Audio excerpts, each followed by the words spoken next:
The classroom smelled of chalk dust and teenage desperation. I stood at the whiteboard, trying to make Shakespeare relevant to 28 sophomores who'd rather be anywhere else. My hand trembled slightly as I wrote, "To thine own self be true," in careful letters, the irony not lost on me. "Miss Thompson, that's impossible though, right?" Maya Chen called out from the third row. "Being true to yourself when everyone else wants you to be something different?" I paused, the marker hovering over the board. The weight of the engagement ring on my finger felt heavier than it should, a platinum band with a diamond so large it caught on my sweater sleeves. That's actually the central conflict of the play, Maya. Hamlet struggles between what others expect and what he knows is right. Just like I was struggling, just like I'd been struggling for the past 8 months since Thomas Whitmore had slipped this ring onto my finger in front of his entire family at their annual charity gala. No intimate proposal, no private moment, just a public claiming that had left me breathless and confused. My phone buzzed in my desk drawer. Once, twice, 3 times in rapid succession. I didn't need to check it to know what the messages said. Thomas tracked my phone, monitored every call, every text. The messages would be asking where I was, why I hadn't responded to his earlier message, reminding me that I was expected at his office by 4:30. It was only 2:15. "Miss Thompson?" Maya's voice pulled me back. "You okay?" I forced a smile, the same practiced expression I'd perfected over the last 8 months. "I'm fine. Now, let's talk about Ophelia and how the men in her life controlled her narrative." The bell rang 40 minutes later, releasing the students in a wave of noise and energy. I gathered my papers slowly, dreading the drive to Thomas's office. My fingers found the bruise on my upper arm, hidden beneath my cardigan. It had been 3 days since the last incident, when I'd suggested having coffee with Sarah, my college roommate who was visiting from Seattle. "You don't need friends who knew you before," Thomas had said, his voice calm and reasonable as his fingers dug into my arm. "They'll only fill your head with doubts. I'm all you need, Riley. Why can't you see that?" I'd canceled on Sarah, sent a text saying I wasn't feeling well. She'd called twice after that, but I'd let it go to voicemail, listening to her worried voice through the speaker, while Thomas sat beside me, nodding approvingly. The parking lot was nearly empty when I reached my car, a modest Honda Civic that Thomas hated. "When we're married, you'll drive something appropriate," he'd told me countless times. "A BMW, perhaps. Something that reflects your position as my wife." My wife. The words made something twist in my chest. How had I gotten here? Thomas had seemed so different when we first met at a school fundraiser 9 months ago. Charming, attentive, interested in my work. He was a rising star in the district attorney's office, passionate about justice, or so I'd thought. The first red flag had come when he'd shown up at my apartment unannounced after our 3rd date. "I was in the neighborhood," he'd said, though my apartment was nowhere near his office or home. "Thought we could grab dinner." I'd been in sweats, grading papers, but he'd insisted. Stood in my living room examining my bookshelves while I changed, commenting on which books were appropriate and which were problematic. I'd laughed it off then, thought he was joking. He hadn't been joking. My phone rang as I started the car. Thomas, of course. I answered on the 2nd ring, knowing that waiting longer would only make things worse. "Riley." His voice was smooth, controlled. "You're leaving school now?" "Yes, I just finished my last class." "Good. I need you here by 4:30. We have that dinner with Judge Morrison and his wife tonight. Did you remember?" I hadn't remembered. He'd mentioned it 3 weeks ago, but there'd been so many dinners, so many events where I was expected to smile and nod and be the perfect fiancé to the ambitious prosecutor. "Of course," I lied. "What should I wear?" "The navy dress I bought you. The one with the modest neckline." And Riley? His voice dropped lower. Don't be late. I've had a difficult day, and I need you to be perfect tonight. The threat was implicit. I'd been late once, 6 weeks ago, stuck in traffic after a parent-teacher conference ran long. Thomas had been understanding when I arrived, smiled and kissed my cheek in front of his colleagues. But later, in the car, his hand had found my wrist, squeezing until I gasped. When I say 4:30, I mean 4:30. Do you understand? I'd understood. The drive to his office took 30 minutes, winding through downtown traffic. Thomas worked in the oldest building in the district, all marble columns and carved wooden doors. His office was on the top floor, with windows overlooking the courthouse square. His secretary, Margaret, gave me a sympathetic smile as I entered. She was in her 60s, had worked for the DA's office for 30 years, and I suspected she saw more than she let on.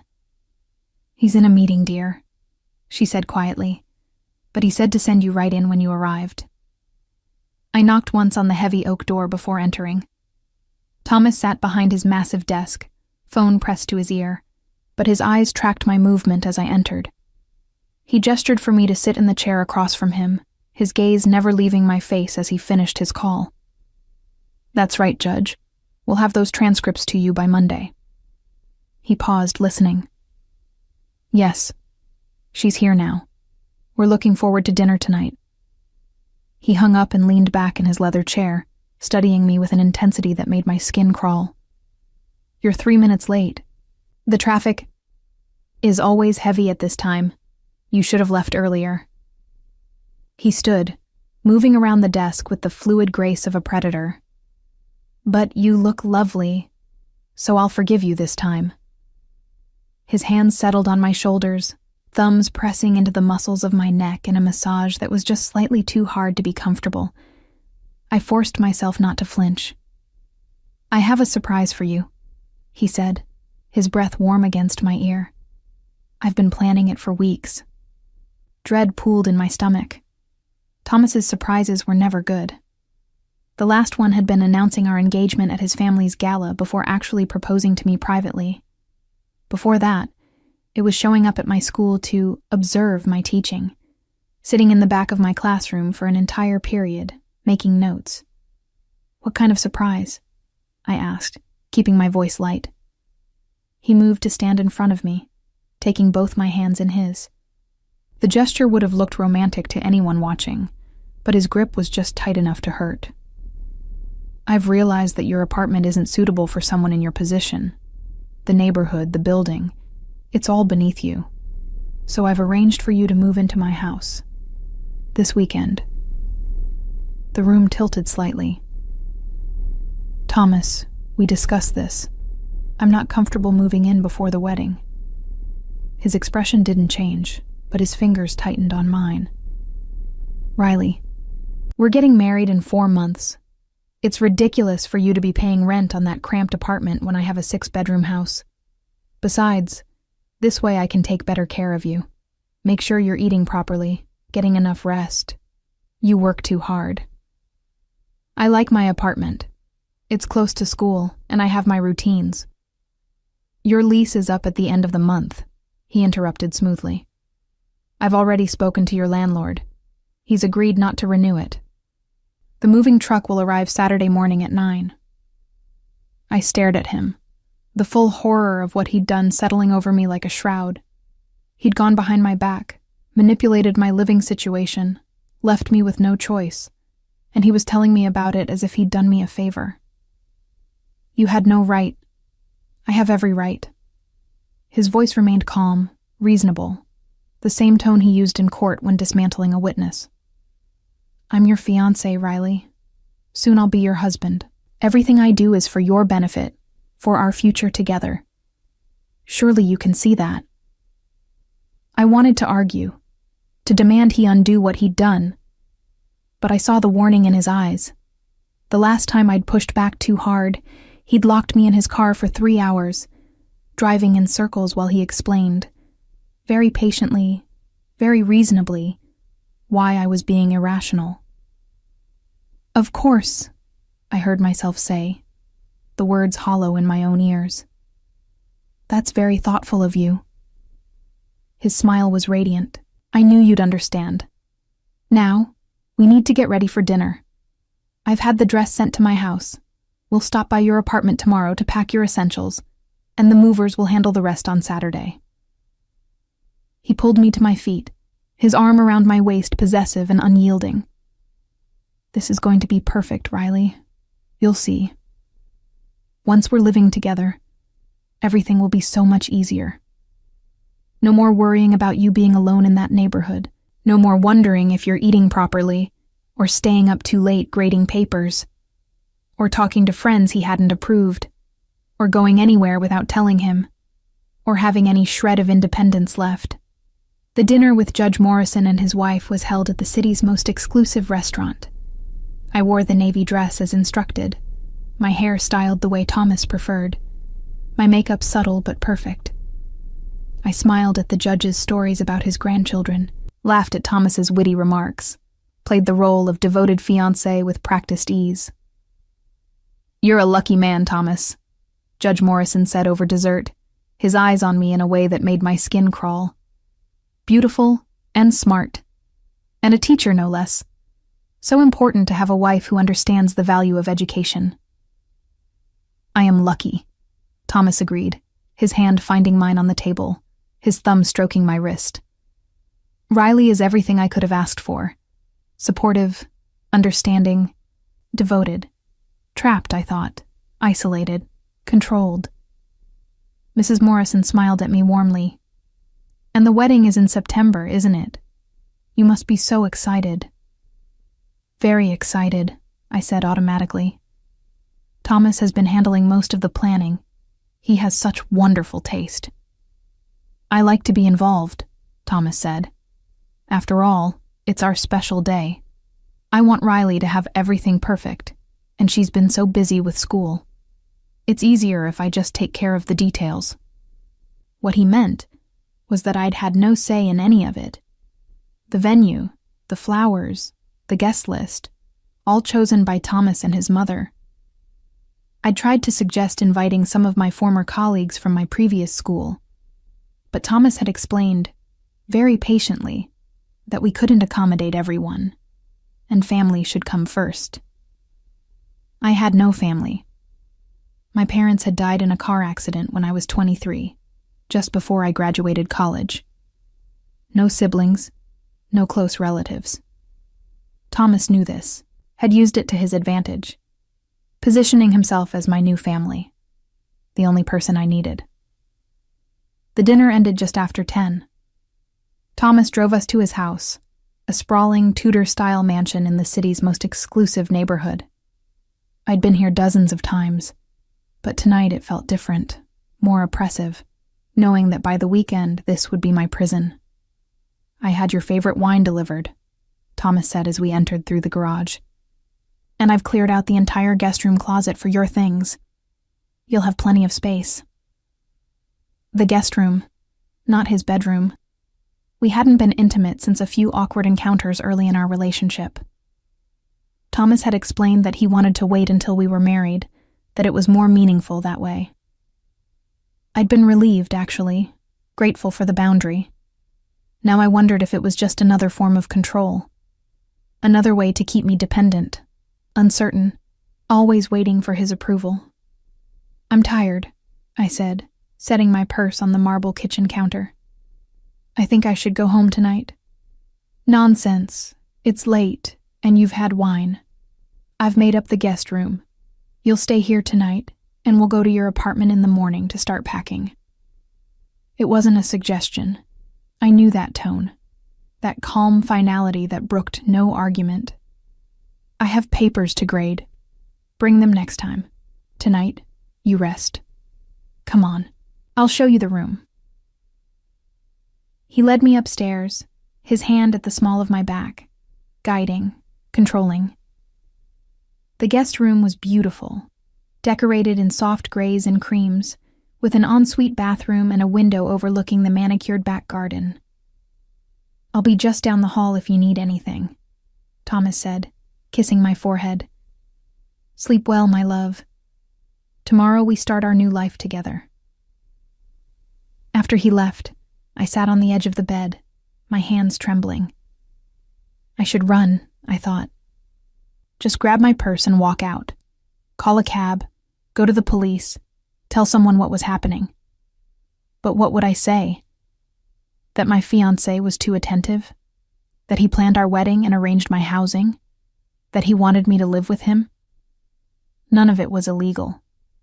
And Thomas was a prosecutor, beloved by judges and police chiefs. Who would believe me? I pulled out my phone, thought about calling Sarah. But Thomas monitored my calls, my texts. He'd know immediately, and then there would be consequences. Instead, I lay down on the bed, still fully dressed, and stared at the ceiling. Somewhere in this beautiful house, behind all the expensive furniture and art, was a cage. And I was already locked inside. The weekend arrived with the inevitability of a storm I could see approaching, but couldn't escape. Saturday morning, Thomas picked me up at 7, 2 hours before the movers were scheduled to arrive. He handed me a coffee from my favorite cafe, the gesture seemingly thoughtful, until I realized he'd ordered it exactly how he preferred I drink it, not how I actually liked it. "Drink up," he said as we drove toward my apartment. "You'll need your energy today. Packing is exhausting work." I sipped the too-sweet coffee obediently, watching my neighborhood scroll past the window. How many times had I driven these streets, thinking of them as my territory, my safe space? Now they felt like the last glimpse of freedom before the prison door clanged shut. My apartment looked smaller somehow, more vulnerable, as we climbed the stairs to the 3rd floor. Thomas had been here only twice before, always finding excuses about being too busy, having early meetings. Now I understood why. He'd been planning this takeover, waiting for the right moment to spring his trap. "I've brought boxes and labels," he announced, producing supplies from his car with the efficiency of a military operation. "We'll pack systematically. I'll handle your personal documents, financial records, anything important. You can start with the kitchen." "Thomas, I can pack my own documents." "Riley." He set down the boxes and took both my hands, his grip firm. "I know this is difficult for you. Change is always hard. But I'm trying to make this easier. I work with documents every day. I know how to organize them properly. Trust me." Trust. The word felt like a stone in my mouth. But I nodded. Because what choice did I have? I went to the kitchen and began wrapping dishes in newspaper, each plate and cup a small piece of the life I was losing. I could hear Thomas in my bedroom, opening drawers, rifling through papers. The violation of it made my skin crawl, but I forced myself to focus on the mundane task of packing glasses, trying not to think about what he might be finding, what he might be reading. My phone sitting on the counter buzzed with a text. I glanced at it quickly, my heart jumping when I saw Sarah's name. "Riley, I'm worried about you. You haven't returned any of my calls. Please just let me know you're okay." I reached for the phone, but Thomas appeared in the kitchen doorway, his expression pleasant, but his eyes cold. "Who's texting you?" "Just Sarah, my friend from college." "The one who was visiting last week? The one you canceled on?" He moved closer, holding out his hand. "Let me see." "Thomas, it's just Riley." His voice remained calm, but there was steel beneath it. "Let me see the phone." I handed it over, watching as he read the message, his jaw tightening almost imperceptibly. Then to my horror, he began typing a response. "What are you doing?" "Helping you." His thumbs moved rapidly over the screen. "There, I've told her you're fine, just busy with wedding planning and the move. That you'll reach out when things settle down." He handed the phone back, but not before I saw what he'd written. The message was polite, distant, nothing like how I actually texted. Sarah would know something was wrong. She had to know. But Thomas was already moving back to the bedroom, calling over his shoulder. "The movers will be here in an hour. Let's make sure we're ready." The packing took most of the day. Thomas oversaw everything with meticulous attention, deciding what I would bring to his house and what would go to storage. Anything he deemed unnecessary or inappropriate was boxed up for the storage unit he'd rented without consulting me. "You won't need all these books," he said, gesturing to my beloved collection of novels. "I have a perfectly good library at home. We'll keep your teaching materials and maybe a few favorites, but the rest can go to storage. Those books are important to me, and they'll be perfectly safe in storage. Riley, you have to be practical. We can't clutter up the house with duplicates. You'll have access to my entire collection, which is far more extensive." By 6 o'clock, my apartment was a shell of itself. The movers had left an hour ago, and Thomas was doing a final walkthrough, making sure nothing was left behind. I stood in the empty living room, tears threatening to spill, mourning the loss of this small sanctuary. "All done," Thomas announced, locking the door behind us for the last time. "Let's go home." Home. His house, his rules, his control. Not home. Never home. The drive back to his mansion was quiet.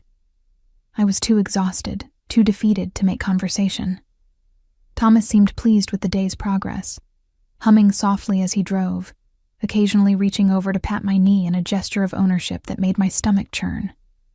"I thought we'd order in tonight," he said as we pulled into his garage. "You must be tired. I'll have Thai delivered.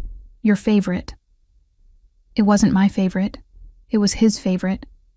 But I nodded because correcting him would only lead to a patient explanation of why I was wrong about my own preferences. The house felt even larger and more oppressive with the knowledge that I now lived here.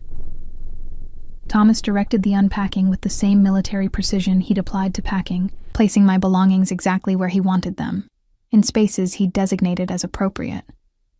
"Your toiletries go in the guest bathroom, but I've made room in the master bathroom medicine cabinet for your daily essentials. It's more convenient that way," he explained. "And your clothes will stay in the guest room closet for now. Once we're married, you'll move into the master suite properly." I wanted to ask why I couldn't just stay in the guest room permanently, keep some semblance of private space, but I already knew the answer. This was temporary tolerance, a period of adjustment before the final cage door closed completely. Dinner arrived at 8. We ate in his formal dining room, sitting at opposite ends of a table designed for 12. The distance should have been comforting, but instead, it felt like a preview of our future together, isolated even in proximity. "I've been thinking about your teaching position," Thomas said, dabbing his mouth with a linen napkin. "After the wedding, it might be best if you took a leave of absence, at least for the first year." My fork clattered against the plate. "What?" "Thomas, no. Teaching is my career, your passion, I know.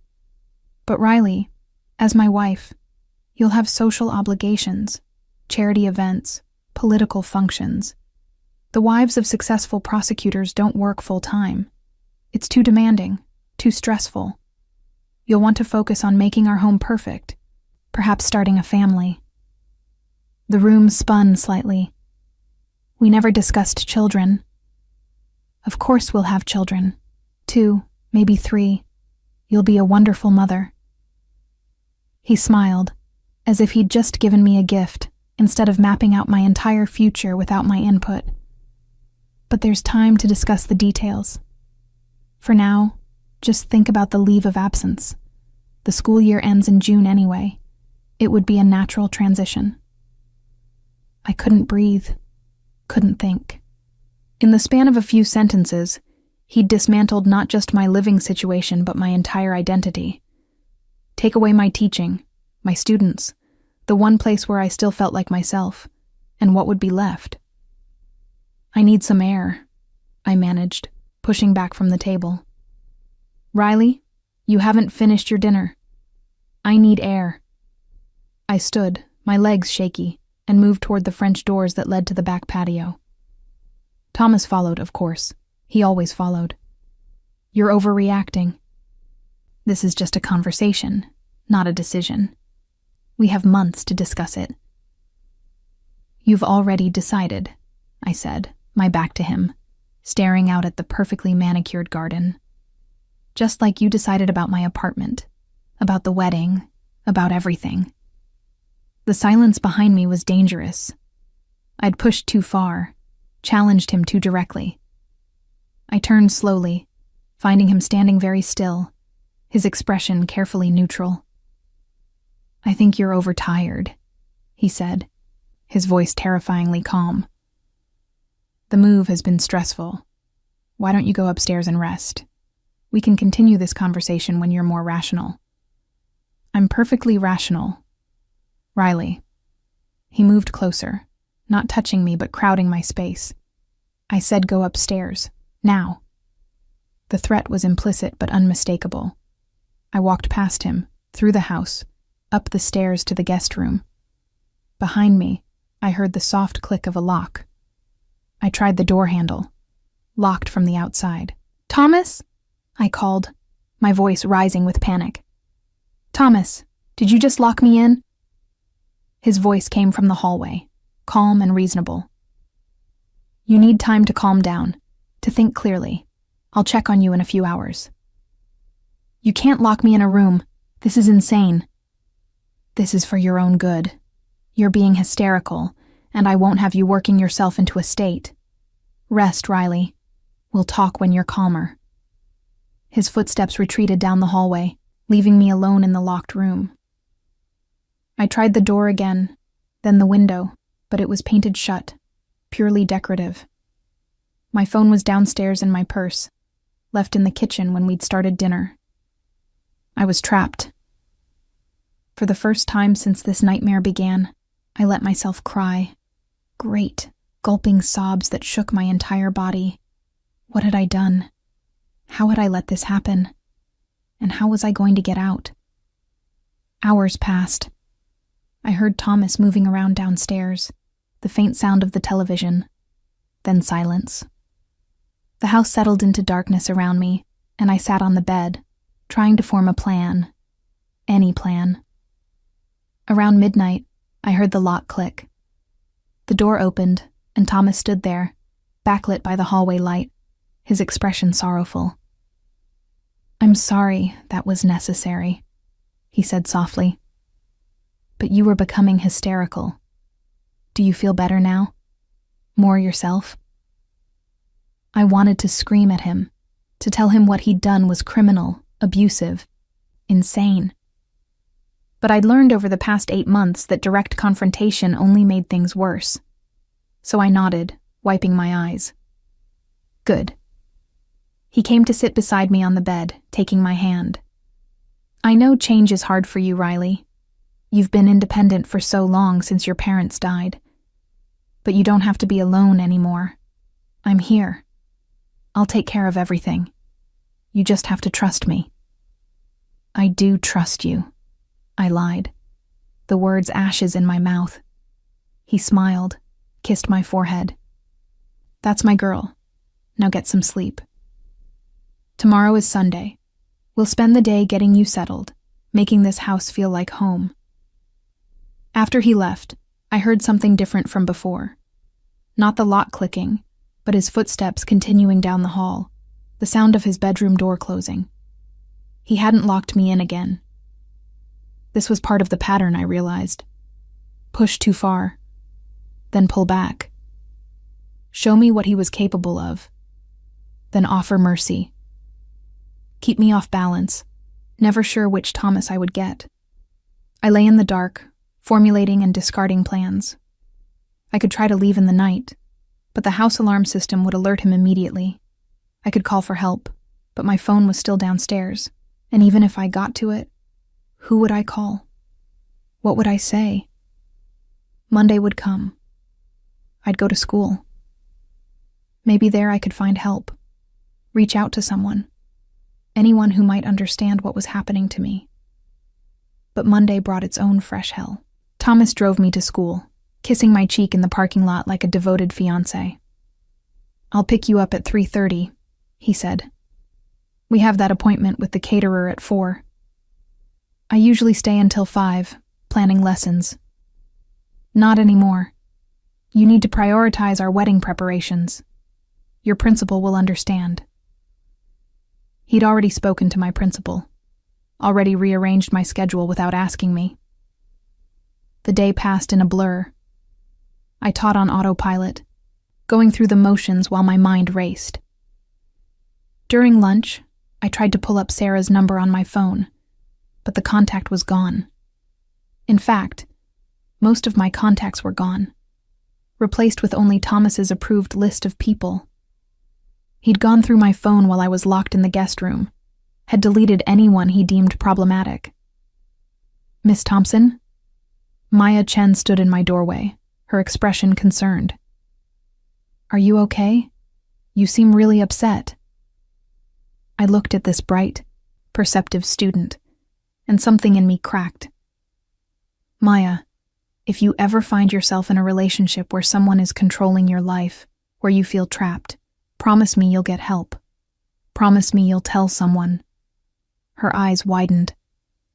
"Miss Thompson, are you—" "Promise me," I repeated, my voice urgent.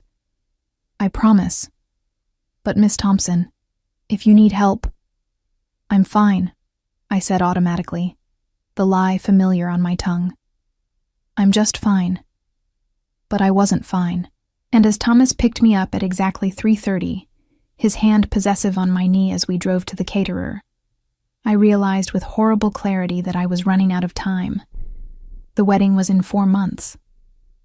Once I was legally bound to him, once I became Mrs. Thomas Whitmore, escape would be nearly impossible. That night, after another dinner filled with wedding talk, Thomas announced he had work to finish in his study. "Don't wait up for me," he said. "I might be several hours." I waited until I heard his study door close, then slipped downstairs. My purse was in the kitchen where I'd left it, my phone inside. With shaking hands, I searched for Sarah's contact, trying to remember her number. I'd just pulled up my recent calls when I heard footsteps behind me. "What are you doing?" I spun around, the phone clutched in my guilty hands. Thomas stood in the kitchen doorway, his expression pleasant, but his eyes cold. "I was just checking my messages." He crossed the space between us in 3 strides, plucking the phone from my hands. "I thought I asked you to stop obsessing over this. You spend too much time on your phone, Riley. It's not healthy." "Thomas, give it back." "No, I don't think so." He slipped the phone into his pocket. "You can have it back when you've proven you can be responsible with it. For now, you need to focus on us, on our future together, not on whatever distractions are on this screen." "This is crazy! You can't just take my phone!" Something shifted in his expression, a flash of anger before the calm mask returned. "Crazy? You think I'm crazy? Riley, I'm trying to help you. I'm trying to protect you from your own worst impulses. But you keep fighting me. Keep resisting what's best for you." He moved toward me, and I backed away instinctively, feeling the counter press against my spine. "Maybe you need more time to think, to really understand how lucky you are, how much I do for you." His hand closed around my wrist, tight enough to bruise. "Come with me." "Where are we going?" "Somewhere you can have some peace and quiet. Somewhere you can think about whether you want to be part of this relationship or if you'd rather go back to being completely alone in the world." He pulled me toward a door I'd never noticed before, tucked beneath the main staircase. When he opened it, I saw steps leading down into darkness. "Thomas, no." "Just for tonight," he said, his voice soothing despite the iron grip on my wrist. "Just until you calm down and remember how good we are together." He guided me down the steps, flicking on a light that revealed a finished basement. Wine racks, a small seating area, and in the corner, what looked like a wine cellar with a heavy wooden door. This was a Prohibition-era feature, Thomas explained conversationally, as if he was giving a house tour instead of imprisoning his fiancée. A hidden room where the original owners stored their illegal liquor, perfectly soundproofed. I had it cleaned up when I bought the house, thought it might be useful for storing valuables. He opened the wine cellar door, revealing a small room with stone walls, about 8 by 10 feet. A single bulb illuminated a cot, a blanket, and a bottle of water. "In you go," he said, and when I tried to resist, he simply lifted me and placed me inside. "I'll be back in the morning. Use this time wisely, Riley. Think about whether you want to spend your life with someone who loves you, or go back to being an orphan with no one who cares if you live or die." The door swung shut, and I heard the sound of a bolt sliding home. I was locked in a wine cellar beneath the house of my fiancé, and no one in the world knew where I was. The darkness was absolute. I'd tried the light switch by the door, but Thomas must have cut the power from outside. The single bulb had flickered once and died, leaving me in a blackness so complete I couldn't see my own hands in front of my face. I felt my way to the cot, my fingers trembling as they found the rough wool blanket. The stone walls seemed to press in from all sides, the air thick and stale with the scent of old wine and damp earth. I pulled the blanket around my shoulders and tried to think, tried to plan, but panic kept clawing at my throat. How long would he leave me here? Hours? Days? The basement was soundproofed, he'd said. I could scream until my voice gave out and no one would hear. I thought about my students, about Maya Chen asking if I was okay. By tomorrow, they'd notice I wasn't at school. Would anyone question it?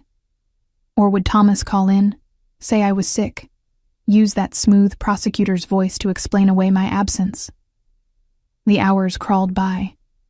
I had no way to measure time in the darkness. No phone, no watch.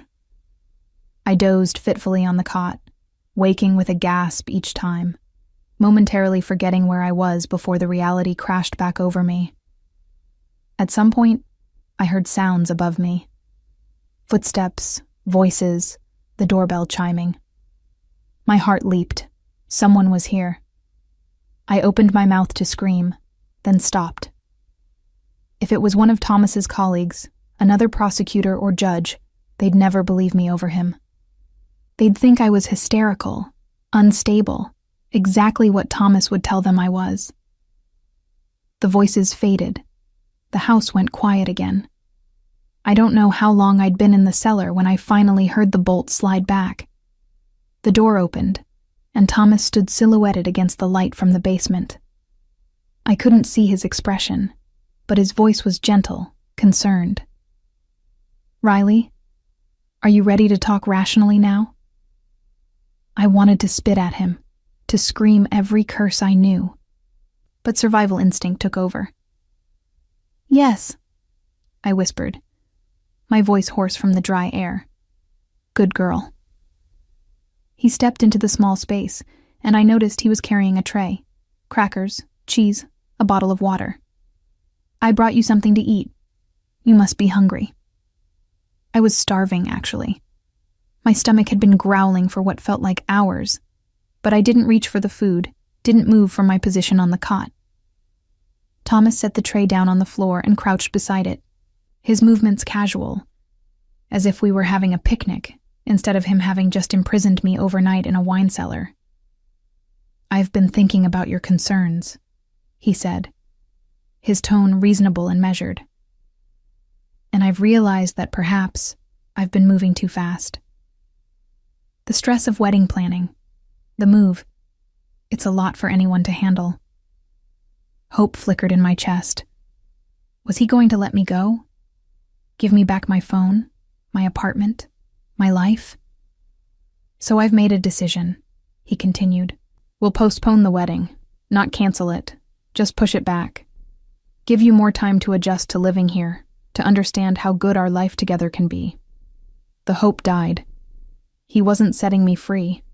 He was just extending my captivity, giving himself more time to break me down completely.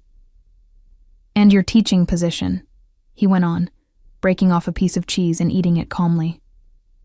"You can keep it for now, but I'll need you to be more available for our appointments. The wedding planning must take priority, even if the wedding itself is delayed." "Thank you," I said, because what else could I say? He was offering me crumbs of my own life, as if they were generous gifts. "I'm doing this because I love you, Riley. You understand that, don't you?" He reached out, tucking a strand of hair behind my ear. "Everything I do is because I want what's best for us." I nodded, not trusting my voice. "Good. Now come upstairs. You can shower and change. I've called the school, told them you're recovering from a stomach bug, but should be back tomorrow." He helped me to my feet, and I stumbled, my legs stiff from the hours spent on the cot. He steadied me, his arm around my waist, and guided me out of the cellar, through the basement, up the stairs to the main floor. The morning light streaming through the windows made me wince. I must have been down there for 12 hours, maybe more. My entire body ached, and my mouth felt like cotton. "Go ahead," Thomas said, gesturing toward the stairs. "Take your time. I'll make us breakfast." I climbed the stairs slowly, my mind racing. I needed to get out. Not tomorrow, not next week. Today, as soon as possible. In the guest bathroom, I caught sight of myself in the mirror. I looked like a ghost, pale and hollow-eyed, my hair tangled, my clothes wrinkled. The engagement ring on my finger caught the light, and I yanked it off, dropping it on the counter with a satisfying clink. The shower was hot, almost scalding, but I welcomed the pain. It grounded me, reminded me I was still alive, still capable of feeling. As the water ran over me, I formulated a plan. I'd go along with everything Thomas wanted. Be the perfect fiancé, compliant and grateful. And the moment I had an opportunity, I'd run. I'd go to the police, to a women's shelter, anywhere that could protect me from him. But I had to be smart, had to wait for the right moment. I dressed in fresh clothes, simple jeans and a sweater, and went downstairs. Thomas had made omelets, perfectly fluffy and filled with vegetables. He poured me orange juice, buttered my toast, played the role of attentive partner. "Better?" he asked, watching me eat. "Better," I lied. "Good. I have to go into the office for a few hours this afternoon. A case that requires my immediate attention. Will you be all right here alone?" Alone. In his house, without my phone, without transportation. But alone meant away from his watchful eyes. "I'll be fine," I said. "I can start organizing my things in the guest room." He smiled, pleased. "Perfect. I should be back by 4. We can have a quiet dinner, just the two of us." After breakfast, Thomas gathered his briefcase and jacket. He kissed my cheek at the door, a gesture of normalcy that made my skin crawl. "Remember, Riley, I'm doing all of this because I love you. One day you'll understand that." Then he was gone, and I was alone. I waited 10 minutes to make sure he wasn't coming back. Then I moved. The kitchen phone first, a landline on the wall. I lifted the receiver and heard nothing. Dead. Thomas had disconnected it. My purse was in his study, I remembered. He'd taken my phone there last night. I tried the door, but it was locked, the kind of lock that needed a key from either side. The windows. I ran from room to room, checking every window I could find. All locked, and not with simple latches. These were keyed locks, requiring a small metal key to open. The front door and back door were the same, heavy deadbolts that needed keys from both sides. I was locked in, as effectively as I'd been locked in the wine cellar. I sank onto the living room couch, fighting the urge to scream. Thomas had turned his beautiful house into a prison, and I was the only inmate. My gaze fell on a vase on the mantel, heavy crystal that could easily break a window. I could smash my way out, trigger the alarm, wait for the police to arrive. But what would I tell them? That my fiancé had locked me in? He'd say it was a misunderstanding, that he'd forgotten I didn't have a key, that he was protecting me because I'd been acting unstable. And they'd believe him, the successful prosecutor, the pillar of the community, over the hysterical schoolteacher. I needed proof, something concrete that would make people believe me. I spent the next hour searching every unlocked room in the house, looking for anything I could use. In the kitchen, I found a small knife that I slipped into my pocket. In the dining room, a heavy candlestick. Small things, potential weapons if I needed them. And then, I found something else. In Thomas's home office, I'd noticed a second, smaller room, its door slightly ajar. A storage room, I'd assumed, or a closet. But when I pushed the door open wider, I saw something that made my blood run cold. Filing cabinets, dozens of them, lining the walls, and on one wall, a corkboard covered in photographs and documents, all connected by red string like something from a crime drama. I stepped closer, my heart pounding. The photographs showed young women, dozens of them, some with names and dates written beneath. The documents were case files, adoption records, immigration papers. And in the center of the board, a name circled in red ink, the pipeline. My hands shook as I pulled out my phone, then remembered I didn't have it. But I needed to document this, needed proof of whatever this was. I searched the desk and found an old digital camera, probably used for evidence photography. I began snapping pictures of everything, the board, the filing cabinets, the documents I could see. I was so focused on the task that I didn't hear the door open downstairs, didn't hear the footsteps until they were right outside the office. "Riley? What are you doing in here?" I spun around, the camera clutched in my guilty hands. But it wasn't Thomas standing in the doorway. It was a man I'd never seen before.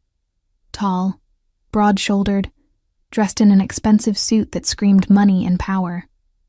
His dark hair was swept back from a face that could have been carved from stone, all sharp angles and hard lines.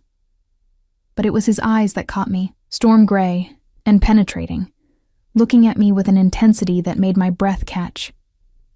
"Who are you?" I managed to ask, my voice shaking. "I could ask you the same question," he replied, his voice a low rumble with just a trace of an accent. "Italian, maybe." "This is Thomas Whitmore's home office. I don't think he'd appreciate you going through his files." "I live here," I said, lifting my chin despite the fear coursing through me. "I'm his fiancée." The man's eyebrows rose slightly. "Are you?" It wasn't a question. His gaze traveled over me, taking in my tangled hair, my pale face, the way I was clutching the camera like a lifeline. "And does your fiancé know you're photographing his confidential files?" I said nothing, my mind racing. Who was this man? One of Thomas's colleagues? Someone involved in whatever the pipeline was? He stepped further into the room, and I backed away instinctively. He noticed the movement, and something shifted in his expression. Not anger, but calculation. "You're afraid," he observed. "Not of me. You were afraid before I arrived. Why?" "I'm not afraid. Don't lie." He moved closer, and I saw that he was studying me the way Thomas studied witnesses on the stand, looking for tells, for weaknesses. "Your hands are shaking. There are bruises on your wrist, barely visible under your sleeve. And unless I'm very much mistaken, those are the eyes of someone who's been crying recently." I instinctively pulled my sleeve down, covering the finger-shaped bruises Thomas had left when he dragged me to the basement. The man's jaw tightened almost imperceptibly. "Thomas Whitmore did that to you." "I have to go," I said, trying to move past him toward the door. His hand shot out, not grabbing me but blocking my path. "Wait, I know who you are." I froze. "What?" 3 months ago. There was an accident on the highway. A car crash, multiple vehicles. A little girl was trapped in one of the cars, and a woman stopped to help. Broke the window with a tire iron, pulled the child out just before the car caught fire. His gray eyes held mine. That woman was you. The memory came flooding back. I'd been driving home from a teachers' conference, had come upon the accident scene before emergency services arrived. The little girl, maybe 7 years old, screaming from inside the crumpled car. I hadn't thought, just acted. I don't understand, I said. What does that have to do with... That little girl was my niece, Isabella. Something softened in his expression, just for a moment. You saved her life. I've been trying to find you for months to thank you, but you left before the police took your full information. All I had was a first name and a partial plate number. I'm glad she's okay, I said automatically. But I really need to... Why are you taking pictures of Thomas Whitmore's files? He asked, his voice gentle but insistent. What did you find in here that scared you? I looked at this stranger, this man who claimed I'd saved his niece's life, and made a split-second decision. I think my fiancé is involved in something illegal, something involving young women. And I think if I don't get out of here soon, I'm going to end up locked in his basement permanently. The man's expression hardened into something dangerous, something that reminded me that however polite he seemed, he was someone accustomed to violence. Locked in his basement? Before I could respond, I heard the sound of a car in the driveway. Thomas, home early. The man heard it too. He moved with surprising speed, taking the camera from my hands and pocketing it, then pulling me away from the file room. Downstairs, he commanded. Act like nothing is wrong. I'm here to pick up a delivery. Thomas is expecting me. A delivery? Yes. Now move. We made it to the living room, just as Thomas's key turned in the front door. I sat on the couch, trying to look casual, while the stranger stood by the window, the picture of a patient visitor. Thomas entered, his eyes immediately finding me, then the stranger. Mr. Castellano, you're early. My apologies, the man Castellano replied smoothly. I had another appointment cancel. I thought you might appreciate having the package sooner rather than later. Package? What package? Thomas's gaze flickered between us, suspicious. Have you two been introduced? Your fiancé was kind enough to offer me coffee while I waited. Castellano lied easily. We've just been making small talk. Riley, this is Roman Castellano. He's a business associate. Thomas's tone made it clear that business associate was a euphemism for something else. Roman, this is Riley Thompson, my fiancé. Roman inclined his head slightly. A pleasure to formally meet you, Miss Thompson. The tension in the room was thick enough to cut. Thomas moved to my side, his hand settling on my shoulder in what anyone else would think was an affectionate gesture. But I felt the warning in his grip, the unspoken command to play along. Where's the package? Thomas asked Roman. In my car. I wanted to confirm the delivery address before bringing it in. You said the basement storage, correct? Correct. Thomas's hand tightened on my shoulder. Riley, why don't you go upstairs and rest? You still look pale from your stomach bug. It wasn't a suggestion, but Roman spoke before I could move. Actually, Thomas, I need to discuss something with you. Privately. Perhaps your study? Thomas's expression flickered with annoyance, but he nodded. Of course. Riley, upstairs. Now. I stood on shaking legs and headed for the stairs. As I climbed, I glanced back to see Roman watching me, his gray eyes unreadable. Then Thomas was guiding him toward the study, and I was alone again. But not completely alone, because Roman Castellano, whoever he really was, had taken the camera with all the evidence, and I had no idea if he was going to help me or destroy me. I sat on the edge of the guest room bed, my heart pounding. Below me, I could hear the murmur of voices from Thomas's study, too low to make out words. What were they discussing? What package was Roman delivering? And more importantly, what was he going to do with those photographs? 20 minutes passed. Then I heard footsteps on the stairs. Heavy, male footsteps. Not Thomas's measured tread, but something else. A soft knock at my door. Miss Thompson. I opened it to find Roman standing there, alone. His expression was grave. "We need to talk," he said quietly. "And we don't have much time." Roman slipped into the guest room and closed the door behind him with barely a sound. Every movement was controlled, economical, the mark of someone who'd learned to exist in dangerous spaces. He pulled something from his inner jacket pocket. The camera. "Thomas thinks I'm using his bathroom," he said, his voice barely above a whisper. "We have maybe 3 minutes before he starts wondering why I'm taking so long." "Why are you helping me?" I asked, my voice shaking. "You said you're his business associate." "I said I know who you are, the woman who saved Isabella's life." His gray eyes held mine with an intensity that made it hard to look away. "What I didn't say is what kind of business I'm in, or why Thomas Whitmore thinks he can use my distribution network for his operation." "Distribution network? I don't understand." "The pipeline." Roman's jaw tightened. "That's what he calls it. A trafficking network that moves young women, mostly runaways and immigrants, through a series of handlers. They're promised jobs, education, a better life. Instead, they disappear into forced labor, or worse." The room tilted. I sank onto the bed, my hands gripping the edge to keep myself upright. "Thomas is trafficking people?" "Not directly. He's too smart for that. But he's the protection." Roman's voice was cold with controlled fury. "As a prosecutor, he makes sure cases get buried, evidence disappears, witnesses recant. He's the reason this operation has run untouched for 3 years. 3 years. I'd known Thomas for 9 months.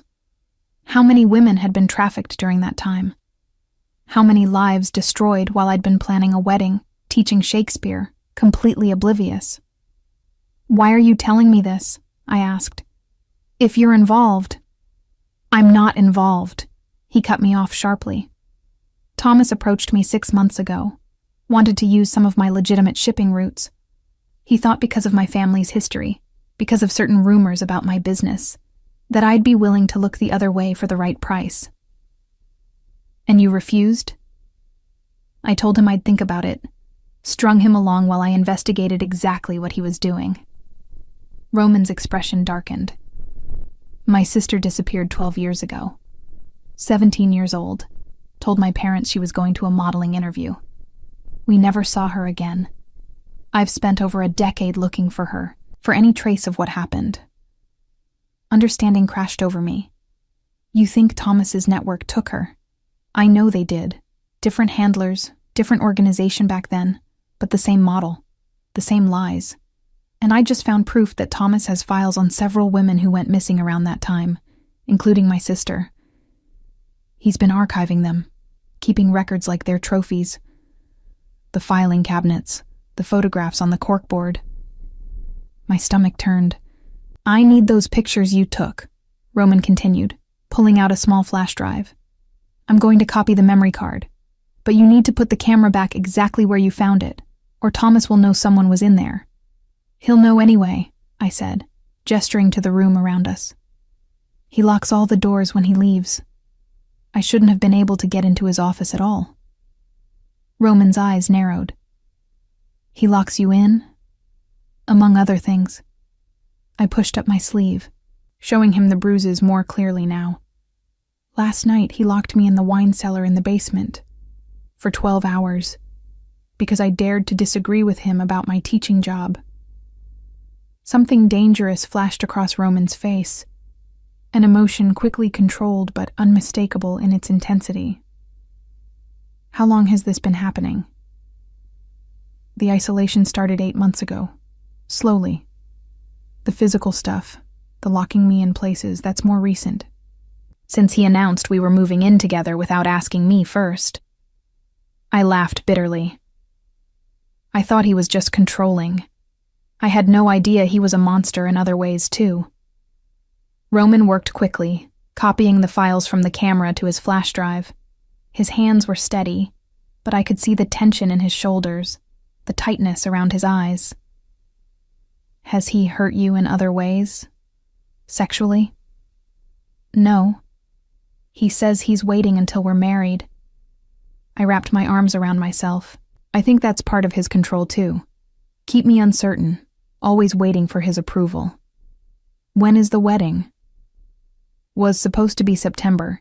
He said this morning he's postponing it. Didn't give me a new date. Roman finished copying the files and handed me back the camera. Put this back. Exactly where you found it. And Riley... He used my first name for the first time, his voice softening slightly.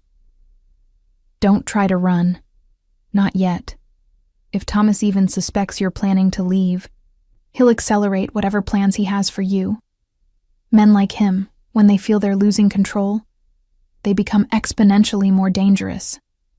What am I supposed to do then? Just stay here and wait for him to lock me in that cellar permanently? You stay alive, Roman said bluntly. You play the compliant fiancé, and you trust that I'm going to get you out of this. Why should I trust you? I asked.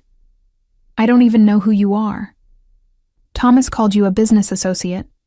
I'm Roman Castellano. My family has been in the import-export business for 3 generations. We also have investments in construction, real estate, restaurants. Some of our methods are not entirely legal, but we don't hurt innocent people. We certainly don't traffic human beings. His voice was steel. My father built his empire on a code. Women and children are sacred. Anyone who violates that code becomes our enemy. You're in the Mafia. I prefer traditional Italian businessman. But yes, essentially. He moved toward the door, listening for sounds from downstairs. Thomas thinks he can use my reputation to launder his trafficking operation through my businesses. He has no idea that I've been building a case against him for months. A case? You're going to the police? Roman's laugh was sharp and humorless. The police? Half of them are in Thomas's pocket. The judges, too. No, this evidence isn't going to the police. It's going somewhere much more effective. Before I could ask what he meant, we heard Thomas's voice from downstairs. Roman, everything all right up there? Roman opened the door, his voice carrying easily. Just needed to take a call. Business matter. You know how it is. He glanced back at me, and in his eyes I saw a promise. A commitment that I wanted desperately to believe in. Remember what I said, he murmured. Stay alive.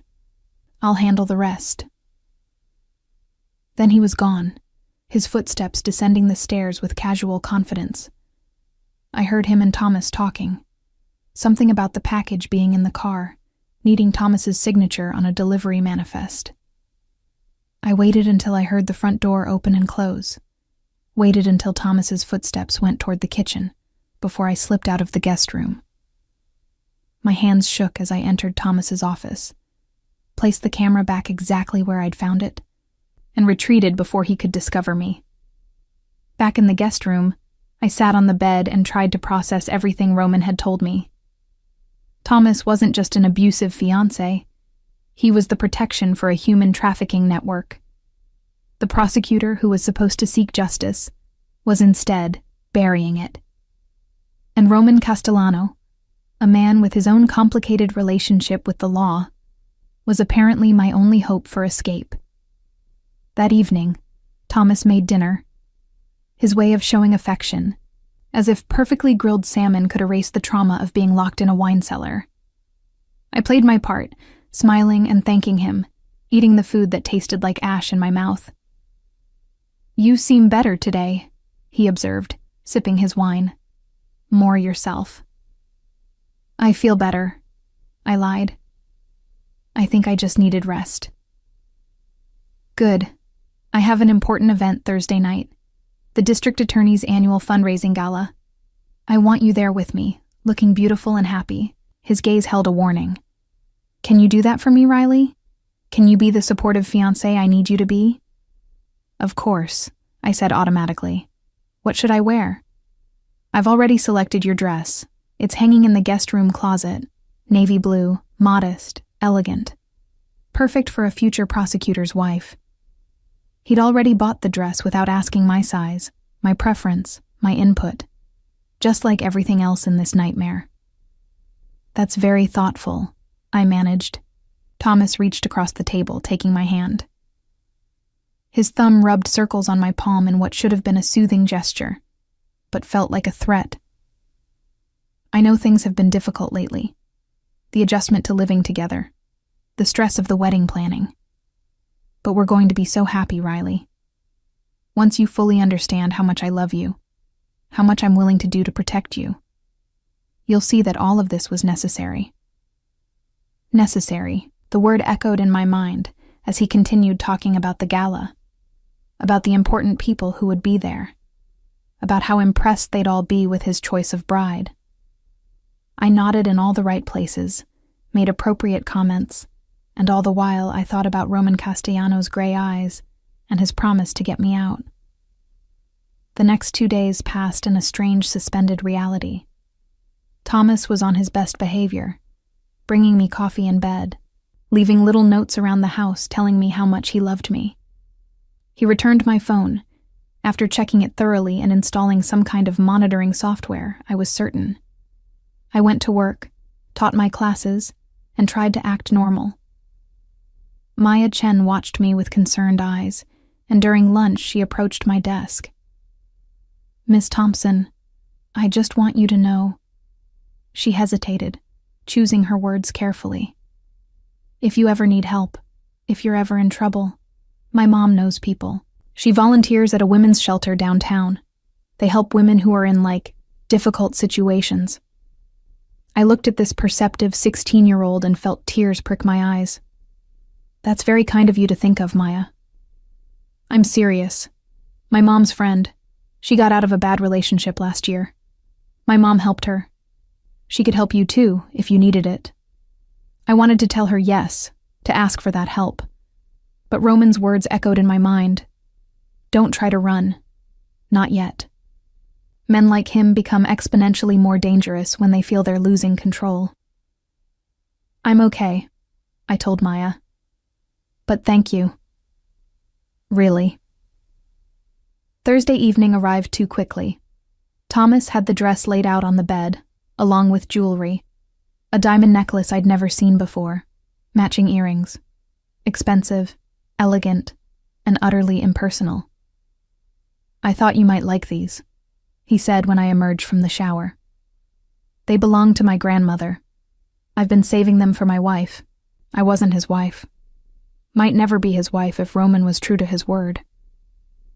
But I put on the jewelry, let Thomas zip up the dress, and played my part. The gala was held at the city's most prestigious hotel, the grand ballroom filled with the city's elite. Judges, politicians, police chiefs, all dressed in expensive tuxedos and designer gowns, sipping champagne and congratulating themselves on their commitment to justice. The irony was suffocating. Thomas kept his hand at the small of my back as we circulated through the crowd. Possessive, controlling, reminding everyone that I belonged to him.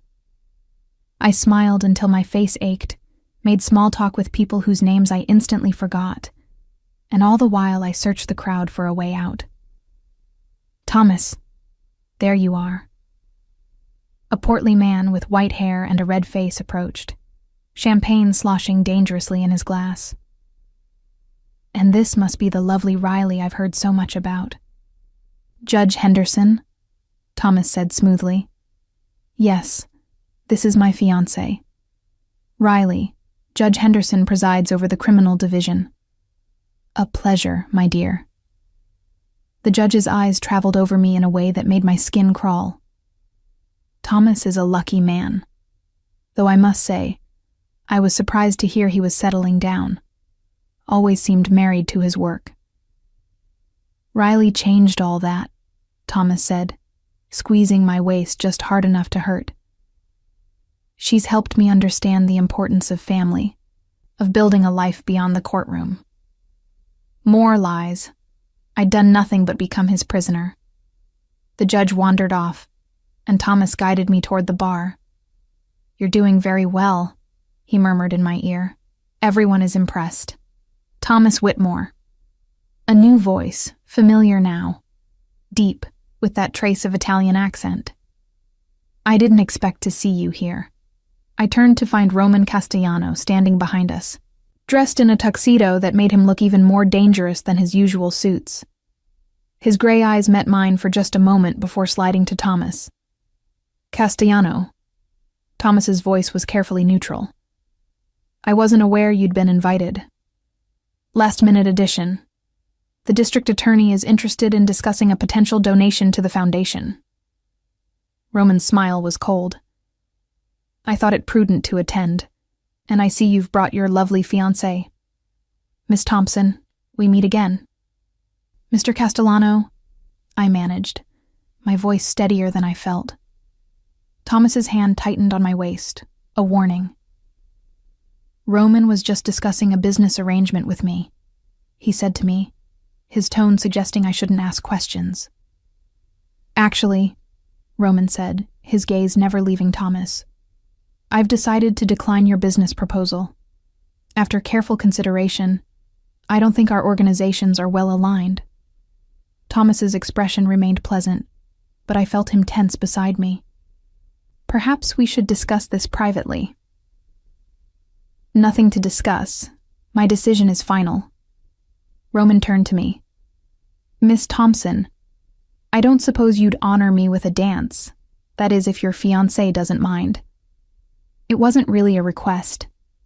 Thomas knew it, I knew it, and from the sudden tension in the air, several other people nearby knew it too. Refusing would cause a scene. "Of course," Thomas said through clenched teeth. "Riley would be delighted." Roman extended his hand, and I took it, letting him guide me onto the dance floor. His hand settled at my waist, professional but firm, while his other hand held mine. We began to move to the orchestra's music, and I was acutely aware of Thomas's eyes boring into my back. "What are you doing?" I whispered urgently. "He's going to know something is wrong." "Good," Roman said quietly. "I want him nervous. Nervous men make mistakes."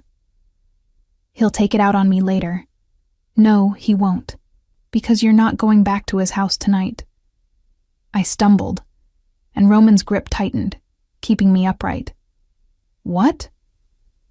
"The gala ends at 11. Thomas will need to stay and mingle, cement relationships. At 10:30, you're going to excuse yourself to the ladies' room. Take your purse. My driver will be waiting at the service entrance on the west side of the hotel. He'll take you somewhere safe." My heart pounded against my ribs. "Roman, if Thomas realizes I'm gone, he'll be occupied. I'm going to make sure of that." Roman's eyes were hard with determination. "Trust me, Riley. This is your chance. The only chance you're going to get." "But where will I go? He'll find me. He won't find you. I promise you that." Roman's voice softened slightly. "You saved my niece's life, Isabella. You didn't hesitate. Didn't think about the danger to yourself. You just acted. Now let me return the favor. Let me save yours." The music swelled around us, and I looked up into Roman Castellano's gray eyes and made a decision. I'd been passive for 8 months, letting Thomas slowly strip away my autonomy, my identity, my life. No more. 10:30, I whispered. "West Service entrance." "Exactly." Roman smiled, and for the first time since this nightmare began, I felt something like hope unfurl in my chest. "And Riley, pack light. You won't be coming back." The song ended, and Roman escorted me back to Thomas with impeccable courtesy. Thomas's expression was carefully neutral, but I could see the fury simmering beneath the surface. "Thank you for the dance, Miss Thompson," Roman said. Then to Thomas, "Always a pleasure, Whitmore." Enjoy your evening." As Roman walked away, Thomas's fingers dug into my elbow. "What did he say to you?" "Nothing. Just small talk about the gala." I kept my voice light, casual. "He's very polite. Roman Castellano is never just polite. He's calculating every word, every gesture." Thomas's eyes followed Roman across the ballroom. "Stay away from him, Riley. He's dangerous." The irony was so sharp it nearly drew blood, but I just nodded, played the obedient fiancé, and waited for 10:30. The minutes crawled by with agonizing slowness. Thomas introduced me to more judges, more prosecutors, more people who had no idea the man they were congratulating was a monster. I smiled. I nodded. I played my part. At 10:28, I touched Thomas's arm. "I need to use the ladies' room." He glanced at his watch, annoyed. "Can it wait? The district attorney wants to introduce me to—" "I really can't wait," I said, adding just enough embarrassment to sell it. "Please, Thomas, I'll be quick." He sighed. "Fine, but come right back. And Riley?" His voice dropped. "Don't make me come looking for you." The threat was clear. I nodded and headed for the hallway where the restrooms were located. Once out of sight, I bypassed the ladies' room and found the service corridor Roman had described. My heels clicked on the tile floor as I walked faster, breaking into a run. The service entrance was ahead. Through the small window, I could see a black car waiting, exactly where Roman had promised. I pushed open the door, the cool night air hitting my face like a blessing. A man in a dark suit stood beside the car, and as I approached, he opened the rear door. "Miss Thompson?" he asked in a thick Italian accent. "Mr. Castellano sent me. Please, get in." I hesitated for just 1 second, looking back at the hotel, at the golden light spilling from the windows. Thomas was in there, probably starting to wonder where I was. In minutes, he'd come looking. And if he found me getting into this car. But Roman had promised. He'd promised to get me out, to keep me safe. And I'd run out of options, run out of time, run out of hope in anyone else. I got in the car. The car pulled away from the hotel with smooth precision, merging into traffic before anyone from the gala could see us leave. I sat in the back seat, my hands trembling, my breath coming in short gasps as the reality of what I'd just done crashed over me. I'd left. I'd actually left. The driver glanced at me in the rearview mirror. "Mr. Castellano says you are safe now. Miss Thompson, no one follows us." "Where are we going?" My voice sounded small, fragile. "Somewhere secure. Mr. Castellano will meet us there soon." I pulled out my phone, then stopped. Thomas had installed monitoring software. The moment I turned it on, he'd be able to track my location. With shaking hands, I powered it down completely and tucked it into my purse. The city lights blurred past the tinted windows as we drove. I tried to get my bearings, to figure out where we were headed, but the driver took a circuitous route, turning down streets I didn't recognize. After about 20 minutes, we pulled into an underground parking garage beneath a modern glass building. "This way, please." The driver opened my door and gestured toward an elevator. We rode up in silence, my heart pounding so hard I was sure he could hear it. The elevator opened onto a penthouse floor, and the driver led me down a hallway to a set of double doors. He knocked once, then opened them, gesturing for me to enter. The apartment was stunning. Floor-to-ceiling windows overlooked the city, the lights spreading out like a carpet of stars. The furniture was modern but comfortable, all clean lines and muted colors. And standing by the windows, phone pressed to his ear, was Roman Castellano. He turned as I entered, his eyes meeting mine. "I'll call you back," he said into the phone, then ended the call. "Riley, you made it. Your driver said no one followed us. They didn't. I've had people watching the hotel. Thomas is still inside, networking with the district attorney. He doesn't know you're gone yet. Roman moved closer, his expression concerned. Are you all right? I laughed, the sound slightly hysterical. Am I all right? I just abandoned my fiancé at a public event. I have no phone, no money, nowhere to go. He's going to find me. He always finds me. He won't find you here. Roman's voice was firm, certain. This building has excellent security. No one gets up to this floor without my explicit permission. You don't know Thomas. He has connections everywhere. Police, judges, and I have connections he doesn't know about. Roman guided me to a sofa, pressing a glass of water into my hands. Drink. You're shaking. I sipped the water, trying to calm my racing thoughts. What happens now? I can't stay here forever. Eventually, I'll need to go back to my apartment, to my job. You're not going back to any of those places. Not yet. Roman sat across from me, his expression serious. Thomas will go to your apartment first, then your school. He'll call your principal, file a missing persons report, use his position to put every cop in the city on alert. He'll paint you as unstable, possibly suicidal. By tomorrow morning, you'll be the subject of a citywide search. The water glass nearly slipped from my hands. Then what am I supposed to do? You're going to help me destroy him. Roman pulled out a tablet, pulling up files and photographs. The evidence you helped me gather from his office is damning.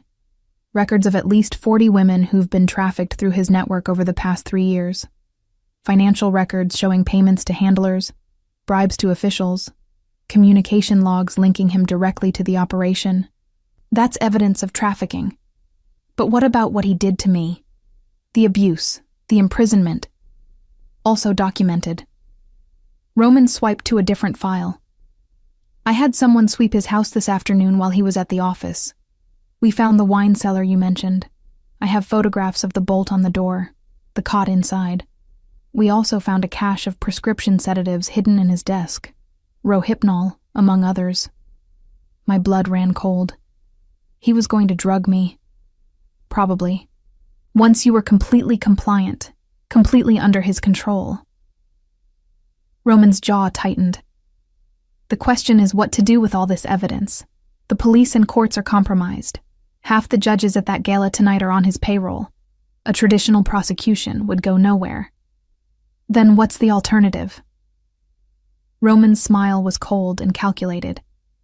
Public exposure. Complete and undeniable. Tomorrow night, the district attorney is hosting another event at his home. A smaller, more exclusive gathering for the city's most influential people. Judges, police commissioners, the mayor, several state senators. Everyone who matters will be there. And I've arranged for a live stream broadcast. Multiple cameras, professional setup. To anyone watching, it will look like an authorized recording of the event, but what they'll actually see is a very different kind of show. Roman leaned forward. At 8 o'clock tomorrow evening, in front of everyone who's protected Thomas Whitmore, we're going to expose exactly what he's done. Every victim, every bribe, every crime, including what he did to you. I stared at him, trying to process what he was saying. You want me to testify? In front of all those people? Not testify. Confront. Roman's gray eyes held mine. You'll tell your story. Show them the bruises, the evidence of imprisonment. And while you're doing that, my team will be distributing the files from his office to every major news outlet in the state. By 9 o'clock, Thomas Whitmore won't just be finished. He'll be infamous. But those people, they're his friends, his colleagues. They won't believe me. They won't have a choice. The evidence is irrefutable. And with live streaming, they can't bury it. By the time anyone realizes what's happening, millions of people will have seen it, recorded it, shared it. Roman's voice was hard with determination. Men like Thomas only have power as long as people are afraid to expose them. Take away the secrecy, shine a light on their crimes, and they crumble. I thought about Thomas, about his careful control, his meticulous planning. Everything he'd built depended on maintaining his image as a righteous prosecutor, a pillar of the community. Public exposure would destroy not just his career, but his entire identity. He'll retaliate, I said quietly. If he survives this, if he somehow avoids prison, he'll come after me, after you. He won't survive it. Roman's voice was absolute. I've already leaked portions of the files to certain federal agencies. By the time we expose him publicly, there will already be FBI agents waiting to arrest him. And once he's in federal custody, facing charges of human trafficking and corruption, he'll be too busy trying to save himself to worry about revenge. It was a good plan. Almost too good. Why are you doing this? I know I saved your niece, but this is so much more than just returning a favor. Roman was quiet for a moment, his gaze distant. When my sister disappeared, I was 19 years old. I watched my mother cry every day for a year, watched my father age a decade in 12 months. I've spent over a decade trying to find her, trying to understand what happened. Those files in Thomas's office, they're the closest I've ever come to answers. Did you find anything about your sister? A notation, just a single entry in his archives. M. Castellano, 17, processed January 2013. Processed, like she was a package, a commodity. His hands clenched into fists. I don't know if she's alive. I don't know where she is. But I know Thomas Whitmore kept records of what happened to her. And I know that by destroying him, I'm destroying the network that took her. The raw pain in his voice made my chest ache. We were both victims of Thomas Whitmore, in different ways, both trapped by his cruelty, his calculated evil. I'll do it, I said. Tomorrow night, I'll confront him in front of everyone. Roman's expression softened with something like respect. It won't be easy. He'll try to discredit you, make you look unstable. Let him try. I'm done being afraid of him. I set down the water glass, my hands steadier now. But I need something from you first. Name it. I need you to promise that if this goes wrong, if Thomas somehow gets away, or if I don't survive this, you'll make sure those files get released anyway. That all those women, all those victims, they get justice even if I don't.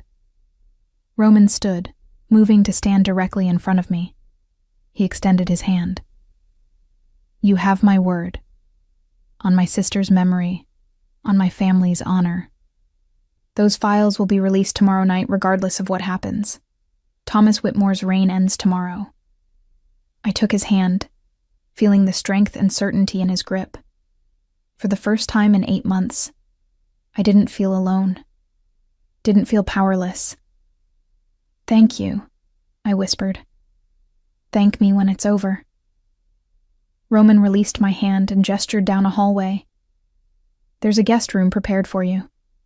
Clothes in your size, toiletries, everything you should need. Try to rest tonight. Tomorrow will be difficult. Will you be here? In the apartment? I have business to attend to, arrangements to make.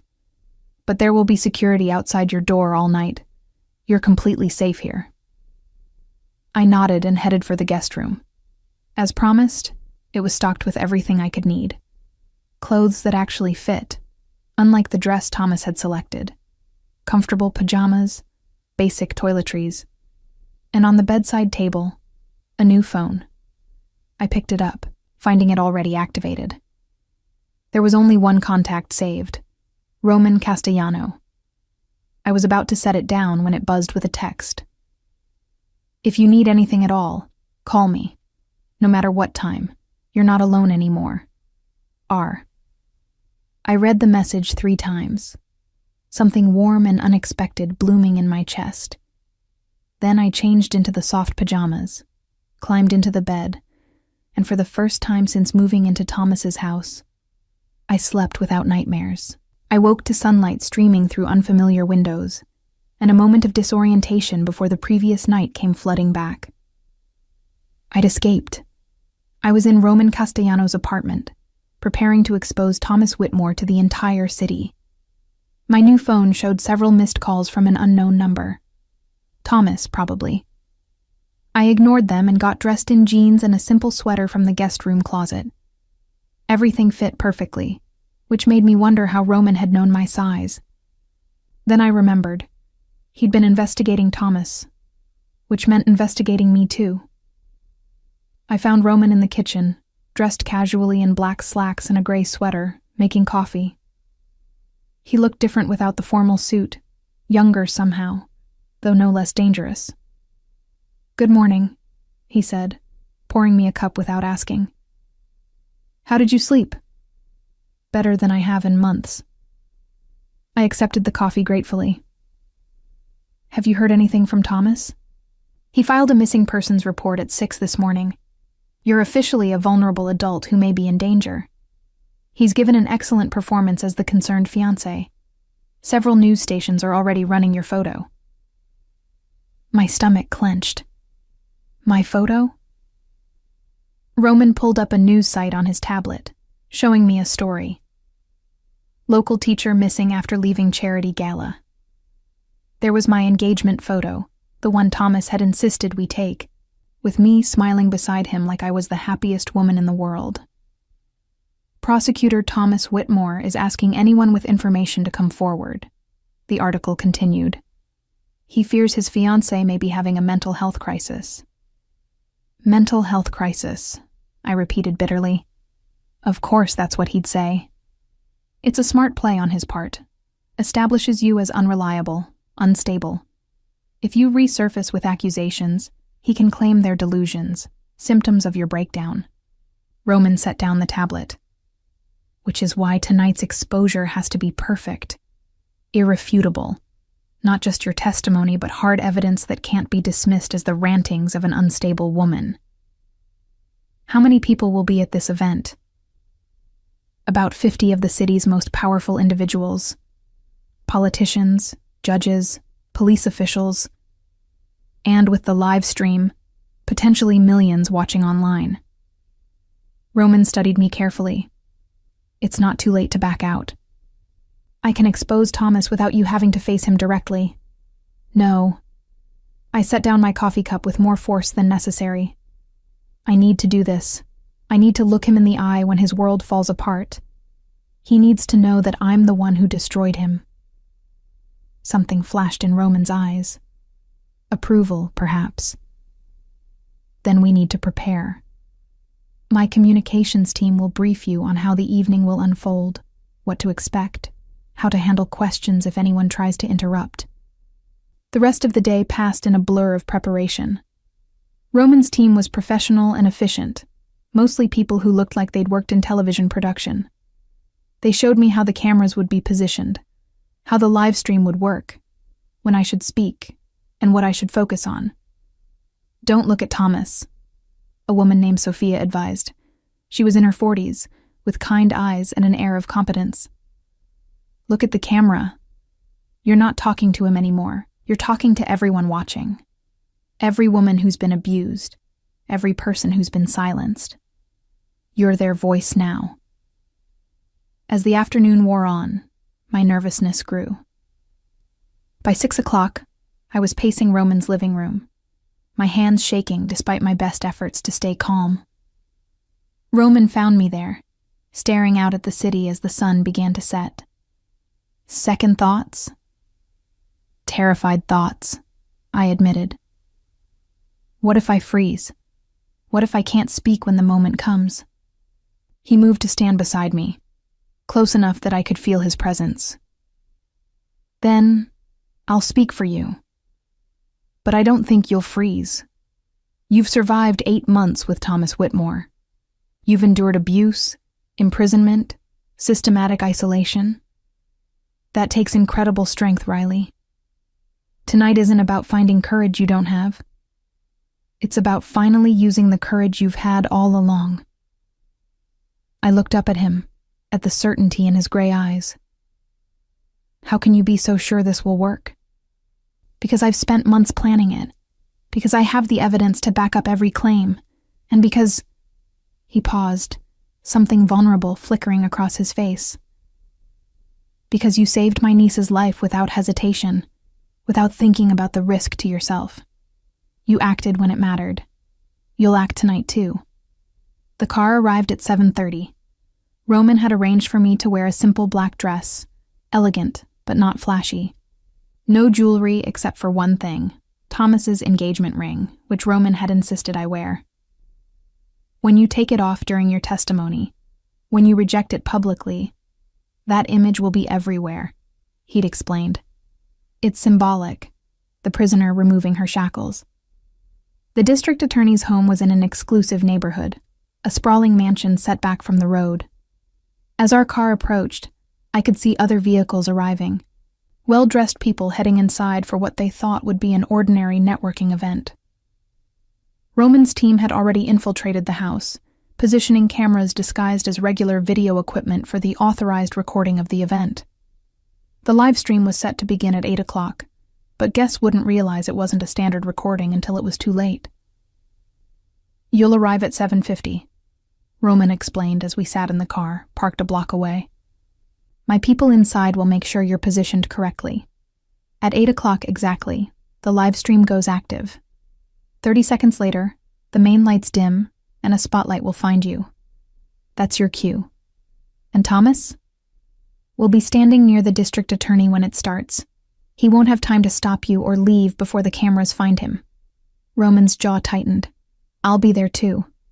If he tries to touch you, if he tries anything, I'll intervene. Won't that compromise your position? You're supposed to be just another guest." "I don't care about compromising my position." His voice was fierce. "Your safety is more important than maintaining any cover. Understood?" I nodded, touched by the protectiveness in his tone. "Understood." At 7:50, I stepped out of the car and walked toward the mansion on shaking legs. Roman's security chief, a man named Marco, met me at the door. "Everything is ready, Miss Thompson," he said quietly. "We're streaming to 17 different platforms simultaneously. Once it starts, there's no stopping it." I entered the house, moving through rooms filled with the city's elite, all of them drinking champagne and discussing politics, completely unaware of what was about to happen. And then I saw him. Thomas stood near the district attorney, laughing at something someone had said. He looked perfect as always, his suit impeccable, his hair styled just right. The picture of a successful prosecutor, a respected public servant, a monster in a mask. He hadn't seen me yet. I moved to the position Marco indicated, near the center of the main room but partially hidden behind a pillar. Roman stood on the opposite side of the room, his eyes meeting mine across the crowd. He gave me a slight nod. It was time. At exactly 8 o'clock, I felt it more than saw it. The change in atmosphere as the cameras went live. As millions of people online suddenly had a window into this exclusive event. A few guests noticed their phones buzzing with notifications, looking confused. Then the main lights dimmed, and a spotlight found me. Every eye in the room turned to me, including Thomas's. The look on his face would have been almost comical if it hadn't been so terrifying. Shock, fury, and something calculating as his mind raced to understand what was happening, how I'd gotten here, what I was about to do. I stepped forward into the light and began to speak. "My name is Riley Thompson," I said, my voice steadier than I'd expected. "I'm a high school English teacher, and for the past 8 months, I've been the fiancé and prisoner of Thomas Whitmore." The room exploded into noise, but I kept talking, louder now, making sure the cameras caught every word. "The man you all know as a dedicated prosecutor, a champion of justice, is actually the protection for a human trafficking network that has destroyed at least 40 lives in the past 3 years alone." Thomas moved forward, his face a mask of concern. "Riley, darling, you're not well. Let me take you home." Don't come near me. I held up my hand, and Roman stepped into his path, physically blocking him. I'm not your darling. I'm not your fiancé. I'm your victim. And tonight, everyone is going to know exactly what you are. The room was absolutely silent now except for the clicking of phones as people started recording, as the live stream numbers climbed into the hundreds of thousands. Thomas stood frozen, Roman's imposing frame between us, his carefully constructed world beginning to crumble in real time. Riley, please, Thomas said, his voice dripping with false concern. You're clearly having some kind of episode. Everyone here knows you've been under tremendous stress. I was under stress because you locked me in a wine cellar for 12 hours when I disagreed with you. My voice rang out clear and strong. Because you monitored my phone, isolated me from my friends, took away my apartment, my independence, my choices. Because you controlled every aspect of my life and called it love. I pulled up my sleeve, showing the bruises that were still visible, fading now from purple to yellow-green, but unmistakable. Several people in the crowd gasped. I saw the district attorney's wife press a hand to her mouth. These are from 3 nights ago, when Thomas dragged me to his basement because I dared to look at my own phone without permission. But the physical abuse, as horrifying as it is, isn't even the worst of what he's done. I nodded to Roman, who gestured to his team. Suddenly, the large television screens positioned around the room flickered to life, showing documents, photographs, files, the evidence from Thomas's office, laid bare for everyone to see. Thomas Whitmore has been using his position as a prosecutor to protect a human trafficking network, I continued. For 3 years, he's made sure cases were dismissed, evidence disappeared, witnesses recanted. He kept meticulous records of every victim, every transaction, every bribe. He archived their suffering like trophies. The screens cycled through image after image. Young women's faces, some smiling in what must have been their before photos, others blank and defeated in what came after. Names, dates, locations. Financial records showing payments to handlers, bribes to officials. And in the center of it all, Thomas's name, over and over again. This is insane, Thomas said, his voice rising with barely controlled panic. Those files are fabricated. This is clearly some kind of setup. By whom? Roman's voice cut through the noise, calm and deadly. By me? Roman Castellano, who you approached 6 months ago, wanting to use my shipping networks for your operation? I have recordings of those conversations, Thomas. Every word. Thomas's face went pale. You're a criminal. No one will believe. I'm a businessman with complicated methods, Roman corrected. You're a human trafficker masquerading as an officer of the court. There's a difference. The district attorney finally found his voice. Thomas, what is the meaning of this? Are these accusations true? Of course not. This woman. Thomas pointed at me, his hand shaking with rage. She's been unstable for months. I've been trying to get her help, but she refused treatment. This is clearly a delusion. Some kind of psychotic break. Then explain the wine cellar, I said. Explain the bolt on the door, the cot inside. Roman's people photographed it yesterday. Would you like to see those images too? More photographs flashed on the screens. The wine cellar door, the heavy bolt, the small room with its sparse furnishings. Exactly as I'd described it.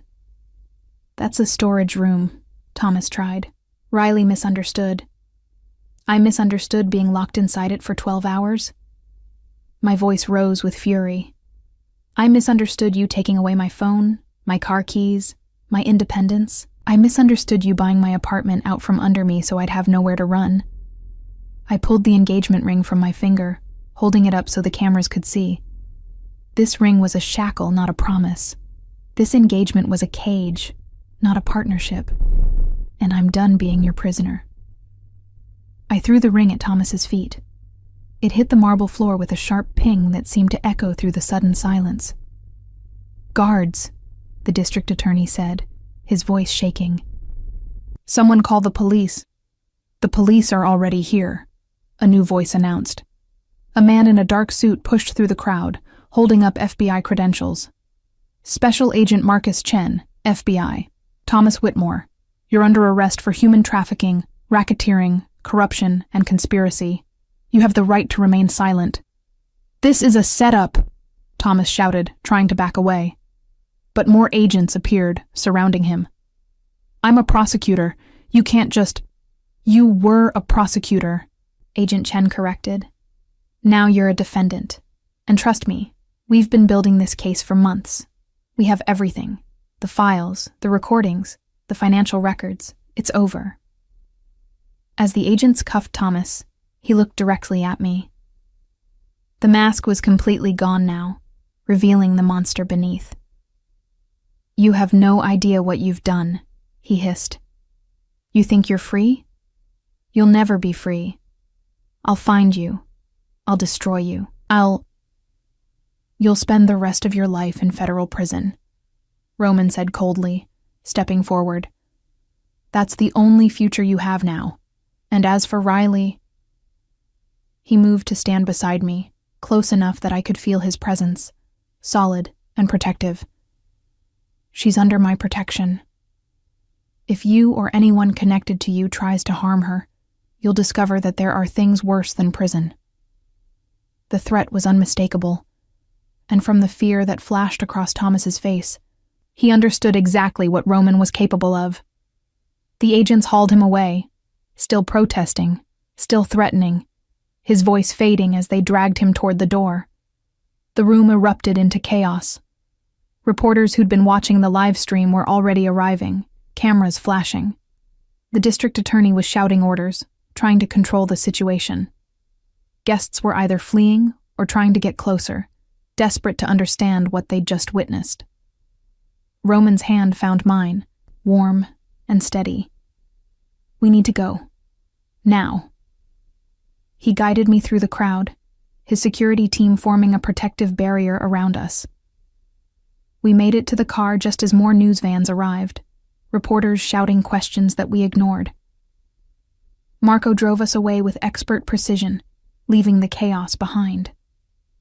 I sat in the back seat, my entire body shaking with adrenaline. I'd done it. I'd actually done it. I'd faced Thomas in front of everyone and destroyed him. You were incredible, Roman said quietly. Absolutely incredible. I almost froze, I admitted. When I first saw him, when he looked at me, I almost couldn't speak. But you did speak. You told your truth, and now millions of people have heard it. He pulled out his phone, showing me the live stream statistics. Over 2 million viewers at peak, and the number was still climbing as recordings spread across social media. By tomorrow morning, this will be the biggest story in the country. What happens to those women? The ones in his files? The FBI has a task force dedicated to finding them, bringing them home. Some of them won't be found. Some of them are probably dead. But because of what you did tonight, because of your courage, the network that took them is being dismantled. Every handler, every official on Thomas's payroll, they're all being rounded up as we speak. I thought about Roman's sister, about the single notation in Thomas's files. Did the FBI say anything about your sister? His expression grew shadowed. They found more details. She was processed through the network in 2013, but after that, the trail goes cold. She could be anywhere. She could be... His voice caught. She could be gone. Without thinking, I reached for his hand, squeezing it gently. I'm sorry. I know that's not enough, but I'm sorry. He looked down at our joined hands, then back at my face. You gave me something I haven't had in 12 years. Answers, confirmation, and revenge. Thomas Whitmore will pay for what he did to my sister, even if I never find her. That's because of you. We drove back to Roman's apartment in comfortable silence. The adrenaline was wearing off now, leaving me exhausted and emotionally drained. But beneath the exhaustion was something else. Something I hadn't felt in 8 months. Hope. Over the next few weeks, my life transformed in ways I couldn't have imagined. The story exploded across every news outlet. Thomas Whitmore became infamous overnight, the prosecutor who'd betrayed everything he was supposed to protect. The trafficking network he'd shielded was systematically destroyed, over 30 arrests made in the first week alone. I gave my official statement to the FBI, spent hours detailing every aspect of Thomas's abuse and the evidence I'd seen in his files. Agent Chen was professional and kind, treating me like a survivor rather than a suspect, which was more than I could say for some of the local police who'd been in Thomas's pocket. The school board placed me on paid administrative leave while the media attention died down, which was probably for the best. I couldn't imagine trying to teach while reporters camped outside my classroom. But my principal called personally to assure me my job would be waiting whenever I was ready to return. I stayed in Roman's guest room for the first 2 weeks, then moved to a secure apartment he owned in a different part of the city. He insisted on maintaining security, just in case any of Thomas's associates tried to retaliate. But as the arrests continued, it became clear that most of them were too busy trying to save themselves to worry about revenge. Thomas was denied bail, deemed a flight risk and a danger to witnesses. His trial was set for 6 months out, and the federal prosecutors were confident in their case. They had everything they needed to put him away for life. I started seeing a therapist, a woman named Dr. Sarah Martinez, who specialized in trauma and abuse survivors. The sessions were difficult, forcing me to confront not just what Thomas had done, but my own role in letting it happen for so long. "You didn't let it happen," Dr. Martinez corrected gently during one session. "You survived it. There's a difference. Abuse is insidious. It doesn't start with locking someone in a cellar. It starts with small things: isolation, control disguised as concern. By the time you recognized it for what it was, you were already trapped.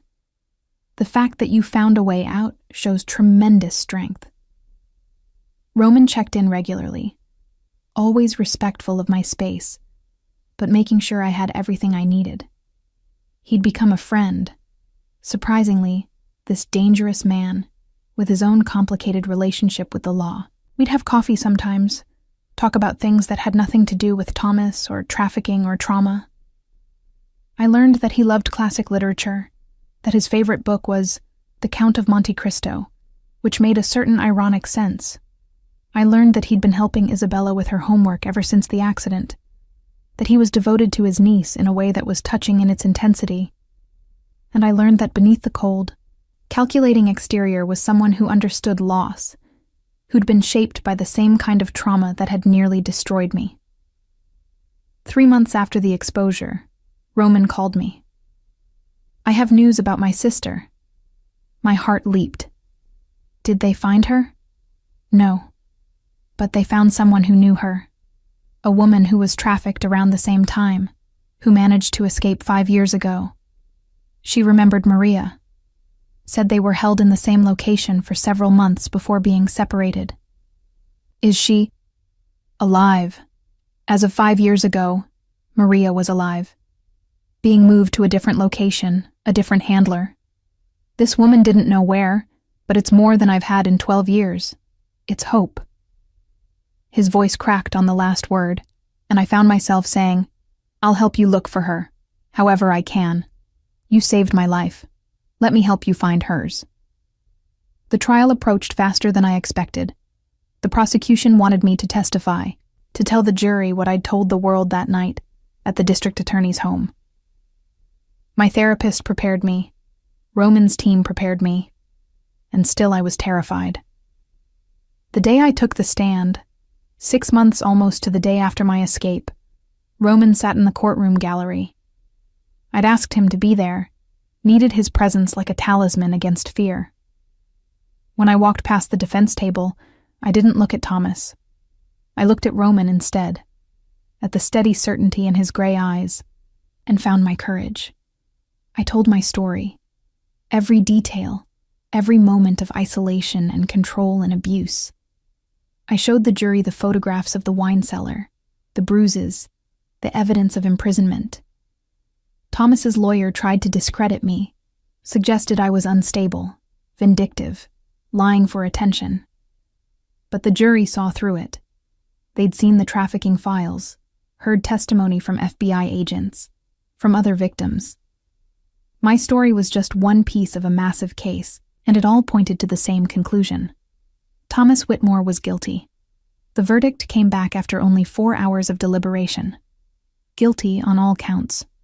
The judge sentenced him to 45 years in federal prison with no possibility of parole. He'd be an old man before he ever tasted freedom again, if he survived that long. When the bailiffs led him away, Thomas looked at me one last time. But there was no threat in his eyes now, just defeat.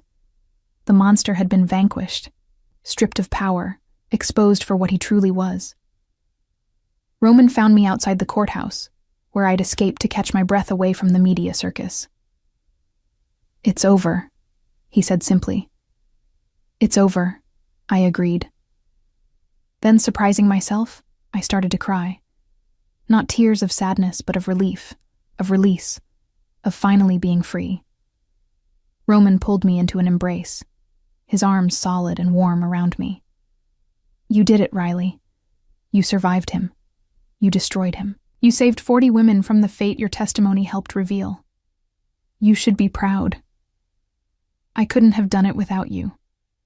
We helped each other." He pulled back slightly, looking down at me.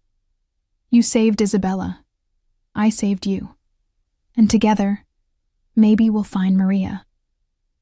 Over the following months, something shifted between us. The friendship deepened, grew more complicated.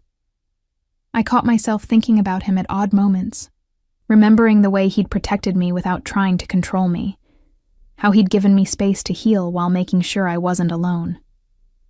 One evening, 9 months after my escape, we were having dinner at his apartment.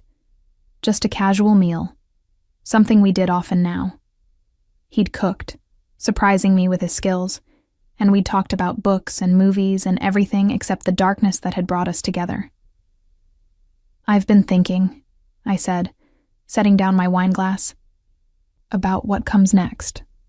For me. Going back to teaching. Yes, but more than that. I want to help other survivors. Start a foundation maybe, something that provides resources for women escaping abusive situations. Legal help, housing, therapy, job training. All the things I wished I'd had." Roman's expression was thoughtful. "That's a significant undertaking. You'd need funding, staff, connections." "I know. It might be impossible." "I didn't say impossible. I said significant." He leaned forward. "What if you had a partner in this? Someone with resources and connections who understood what these women are going through. You want to help?" "I want to do more than help. I want to fund it. Make it happen. We'll call it the Maria Foundation, in honor of my sister and all the women like her." His gray eyes held mine. "What do you say? Partners?" I smiled, feeling something warm bloom in my chest. Partners. The foundation launched 6 months later, providing comprehensive support for domestic violence and trafficking survivors. We started small, just a few women at a time, but word spread. Within a year, we were helping dozens. Within 2 years, we'd opened 3 locations across the state. I returned to teaching part-time, finding that my students' questions about Hamlet's impossible choices resonated differently now. I understood what it meant to be trapped, to fight for freedom, to make difficult decisions in impossible circumstances. And through it all, Roman was there. Not hovering, not controlling, just present, supporting the foundation, celebrating our successes, commiserating over our challenges. Our friendship grew into something neither of us had quite planned for, something that felt inevitable in retrospect. It was Roman who kissed me first, almost exactly 1 year after the exposure. We'd been working late at the foundation office, reviewing applications, when he'd looked up and caught me watching him. "What?" he'd asked, smiling. I was just thinking how different my life is now. How much better. And how much of that is because of you. He'd stood, crossed to where I sat, and cupped my face in his hands. Riley Thompson, you saved yourself. I just provided the means. But I'm grateful every day that I found you, that I got to be part of your journey back to freedom. Then he'd kissed me, gentle and patient, giving me every opportunity to pull away. I hadn't pulled away. Instead, I'd kissed him back, pouring into it everything I'd been too afraid to acknowledge. Gratitude, yes, but also affection, attraction, and something deeper. Something that felt like love. We took it slowly after that. I was still healing, still learning to trust again, and Roman understood that in ways few others could. He never pushed, never demanded, just waited with the patience of someone who knew the value of what he'd found. The wedding, when it finally happened, was small and private. Just close friends, Isabella, Roman's family, a few colleagues from the foundation. No fancy venue, no elaborate planning, just a simple ceremony in the garden of Roman's apartment building on a beautiful spring day. Maya Chen attended, now graduated and in college studying social work. You inspired me, Miss Thompson, she told me. Watching you fight back, watching you help other women. I want to do that too. As I stood beside Roman, exchanging vows that we'd written ourselves, I thought about the journey that had brought us here. The darkness, the fear, the moments when I'd thought I'd never escape. And then the light, the freedom, the slowly rebuilt life that was so much richer than anything I'd had before. I promise to protect you without imprisoning you, Roman said, his voice thick with emotion. To support you without controlling you, to love you while respecting your independence. You saved my niece's life, and in doing so, you saved mine too. I will spend the rest of my days making sure you never regret trusting me with your heart. When it was my turn, I took his hands in mine. I promised to trust you without losing myself, to build a life with you while maintaining my own identity, to be your partner in every sense of the word. You gave me back my freedom when I'd lost all hope. Now I freely choose to share my life with you, not because I have to, but because I want to. Because you showed me that love doesn't have to mean captivity. It can mean liberation. We sealed our promises with a kiss, and as our friends cheered, I felt something settle in my chest. Peace, contentment. The absolute certainty that I was exactly where I belonged, with exactly who I was meant to be with. The foundation continued to grow, helping more women each year. We never found Maria, though we never stopped looking. But we found others like her, brought them home, gave them resources to rebuild their lives. Each woman we helped was a victory, a small redemption for all the ones we couldn't save.